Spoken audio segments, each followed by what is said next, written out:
దేవునికి స్తోత్రం. మన రక్షకుడైన యేసుక్రీస్తు పరిశుద్ధ నామంలో మా హృదయపూర్వకమైన ఎల్రోయు వందనములు. మీరు చేయు పనిలోను ప్రయత్నములోను ఈ దినమంతా దేవుడు మీతో ఉండి కాచి కాపాడి నడిపించునుగాక. ఈరోజు దేవుని వాగ్దానం ద్వితీయోపదేశ కాండము 33వ అధ్యాయము 26వ వచనం.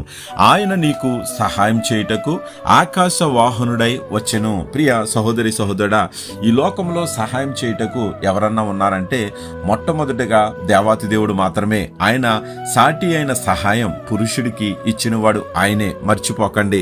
అలాగే ఈ దేవా, సహాయకర్తమైన దేవా నాకు సహాయం కావాలని దావీదు అడిగినప్పుడు బలము లేనప్పుడు బలం ఇచ్చాడు, యుద్ధములో ఓడిపోతున్నప్పుడు విజయాన్ని ఇచ్చాడు, అలాగే సహాయం కోసం ఎదురు చూస్తున్నప్పుడు శత్రువులపై జయాన్ని ఇచ్చాడు. అలాగే కానాను స్త్రీ ప్రభువా నాకు సహాయం చెయ్యి అని అడిగినప్పుడు కానాను స్త్రీకి సహాయం చేసిన గొప్ప దేవుడు. అందుకనే ప్రజలందరూ కూడి మా మీద కనికరం చూపు ప్రభువా, ఇదిగో మా పైన దయచూపు ప్రభువా, మమ్మల్ని రక్షించు ప్రభువా, సహాయం చేయి ప్రభువా అని అడిగినప్పుడు, వాళ్ళు నమ్మకముతో అడిగినప్పుడు వాళ్ళకి సహాయం దయచేసిన గొప్ప దేవుడైన.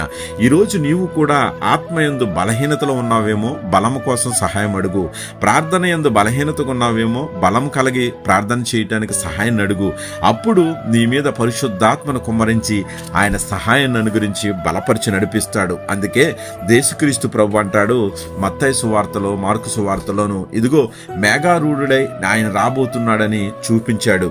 అలాగే ఆకాశము అందు మేఘారూఢుడై వచ్చుట మనమందరం ఒక దినాన్ని చూస్తాం. కాబట్టి ఆయన మేఘారూఢుడై, ఆయన శిరూబుల మీద కెరూబుల మీద వాహనుడై ఆయన మన మధ్యలోకి రాబోతున్నాడు. ఒక దినాన్న నీకు సహాయం చేయటానికి ఆయన వాహనం వేసుకుని నీ దగ్గరికి రాబోతున్నాడు.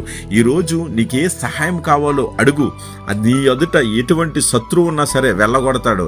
అటువంటి శత్రుయుత నుంచి బయటికి లాగి నిన్ను ఆత్మతో నింపి సమాధానమును తెంపి సంతోషాన్ని ఇచ్చి ఆశీర్వదించి నడిపిస్తాడు. అట్టి కృపా ధన్యత ఆయన దక్షిణ హస్తం ద్వారా అందించి ఆశీర్వదించును గాక. ఆమేన్. God bless you.